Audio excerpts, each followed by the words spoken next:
I'm a keynote speaker here at this show, and on Wednesday, the 14th of May, I will be talking about how the future of retail is really a digital future, and how retailers are embracing digital to create advantage for themselves and also to protect against the ravages of the dot-coms like Amazon. So I'll be giving some hints and tips, some ideas, and a strategic framework really for retailers considering their digital transformation.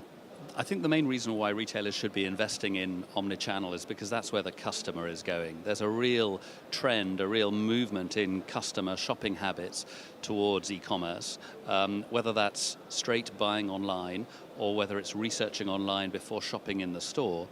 All around the world, we're seeing a fundamental change in shopping habits, with digital becoming a key part of the shopping process. So given that retailers really must consider the customer to be at the center of their business, they need to follow the customer. They need to embrace what the customer is doing and respond effectively to it. So I just don't think there's a choice. I don't think there's an option to opt out seriously of the web or of digital or even of e-commerce for the vast majority of retailers. Those digital channels, e-commerce, need to be properly embraced if retailers are going to stay current and relevant to their customers. Mobile is going to drive the next wave in e-commerce growth. We've seen desktop internet really as the sort of fundamental stepping stone of e-commerce. Most retailers have built their transactional websites around desktop e-commerce, and that's been pretty good. In the UK, that now represents about 12% of total retail sales, and still growing fast. But actually, in the last couple of years in the UK, we've seen a real shift in the devices being used by customers away from desktop and towards mobile, and that includes tablet, and actually most of that shift has been towards tablet. But I think the real change, the next big surge, is going to be towards the small device, customers using that on the move, retailers responding to customers while they're on the move, while they're shopping, driving relevant messages to those customers literally while they're in the shopping space, be that the shopping mall or in the store. And I think that's going to be the thing that really moves the needle on the dial quite substantially over the next 5 to 10 years. The most important cross-channel investments to date have really been in areas, relatively simple areas, not particularly high-tech, like click and collect. Click and collect for very large retailers in the UK that now take perhaps 15 to 20% of their total sales online, in some cases even more than that. Probably 40 to 50% of that volume is now collected in the store by the consumer. So it's really far bigger than many people would give it credit for. Click and collect is a real customer convenience, a real customer service. A lot of people aren't at home to receive the delivery. A lot of people are nervous about making returns. A lot of people work perhaps often quite near the store. So what better convenience can you offer them than collecting in the store so they can try on the product, return it if it's not good for them, and really shop as and when they want to. So it's really all about opening up more choices to the customer. So we're seeing an extension in the number of delivery options. You can have it 3-day delivery for free, you can have it next day for a fee, you can have it same day for an even bigger fee, or indeed you can have it click and collect in the store for free, and that's a huge, that array of services is a real advantage for customers, a real benefit. The cash on delivery is not an exotic means of payment in e-commerce. There are still a lot of transactions in Germany that are paid for by cash on delivery.